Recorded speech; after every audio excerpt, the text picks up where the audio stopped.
It's funny how the young African of today cries that they need employment, that they need resources, that they need empowerment, that they need bank loans to kick in so that they can do whatever they want to do. But my question is, as a young African, are you employable?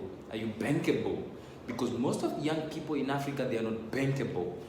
You cannot bank on an African person. You cannot bank on a young person who believes that prioritize the aspect of getting likes more than they get, they invest in their knowledge or things like that. The African young person today sleeves or is only exists to have likes and followers. They prioritize followers. They prioritize having numbers following them, having numbers liking the picture. But you ask them the fundamental question: do they know how many constituencies are in their country?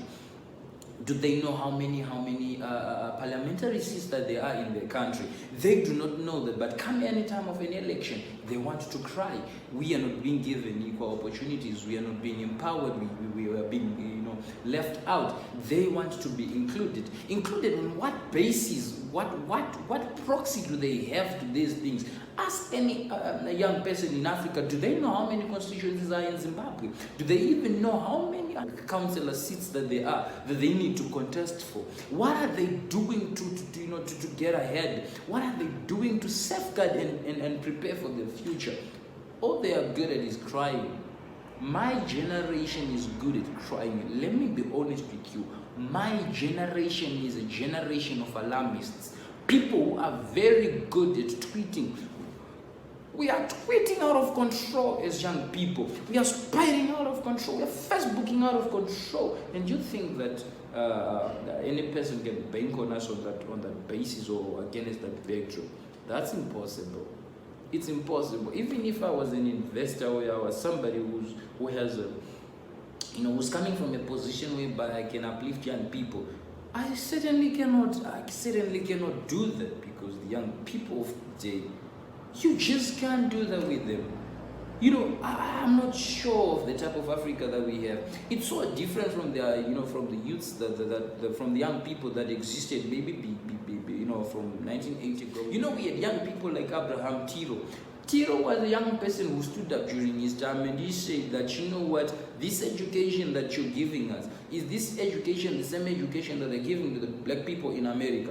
Is this the same education that they're giving to the white Caucasians, or to the Caucasians, or to the white, or to the coloreds, or things like that, or people like that? He was a young person who had a voice. He was a young person with a vision, with a motive. Not, most of the young people today, they fight the governments, they fight the leadership. They exist only to oppose. They have no reason to oppose, but their existence is merely to oppose. You oppose something and you proffer it with something. What are you proffering it with? How many people can safely say today, if the political leadership is to be changed, they're in a position to get whatever they think they are lacking right now? How many of you can honestly audit your life and say that if the situations were to turn today, tomorrow, I am equipped, I'm fully equipped, I'm equipped enough to be, in a position where I can say I can get what I'm getting today? Very few. Most of you are just people who love to shout out in the streets with other people. Like one person is a genuine case and the rest are just cheerleaders. They're cheerleading this one on. And it's a pity, it's a tragic of gigantic proportion. It boggles the mind.